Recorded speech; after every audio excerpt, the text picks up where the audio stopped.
Bonjour et bienvenue dans cette nouvelle vidéo du défi 21 jours.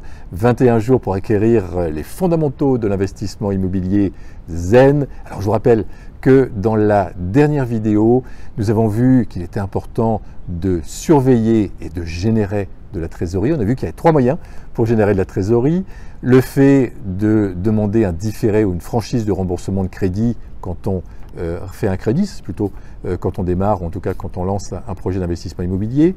Ensuite, on a vu qu'il était possible d'aller chercher un cash flow le plus positif possible.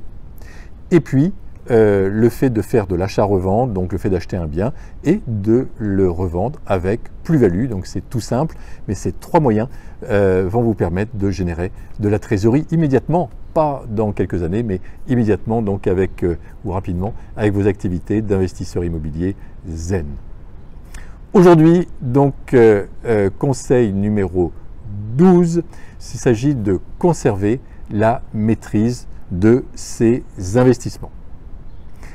J'ai régulièrement des personnes qui me demandent s'il est bon d'investir dans des SCPI, par exemple. Ma réponse est plutôt non.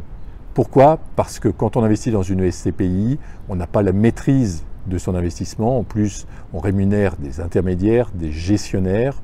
On ne sait pas quelles décisions ils vont prendre. Moi, je suis toujours partisan d'être maître de mes investissements, d'être capitaine quelque part de mon navire et de ma vie d'une manière plus large. Et pour ça, je souhaite maîtriser mes investissements immobiliers. C'est la raison pour laquelle je n'investis pas en bourse ou très peu. C'est la raison pour laquelle voilà, je n'investis pas dans des SICAV et je privilégie donc l'immobilier en direct.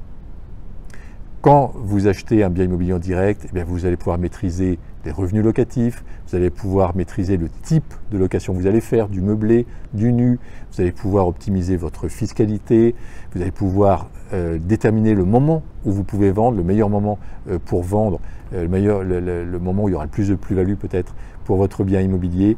Donc tout ça c'est possible si vous achetez de l'immobilier en direct. Également, ce que je conseille d'éviter, ce sont ce qu'on appelle les produits gérés.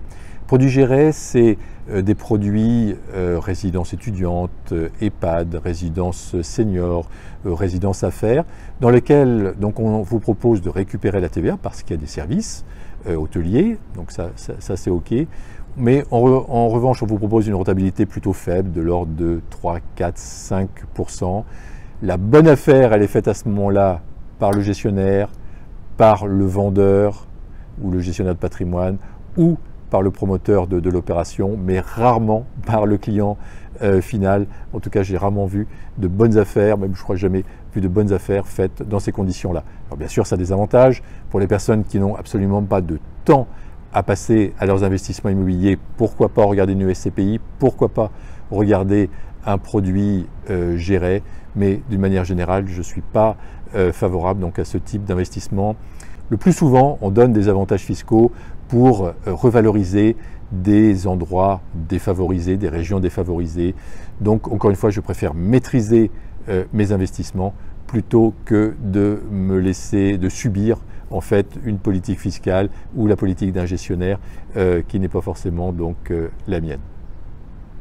Le défi que je vous propose donc aujourd'hui, c'est que si vous avez dans votre portefeuille, dans votre patrimoine, une SCPI, eh bien, envisagez, je ne vous demande pas de le faire, mais envisagez au moins le fait de vendre. Si vous vendez aujourd'hui, qu'est-ce qui se passe? Est-ce que le marché est suffisamment liquide pour que vous puissiez vendre?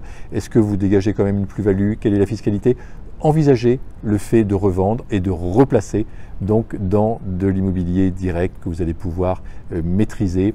Et là, vous allez faire vraiment de bonnes affaires donc en immobilier.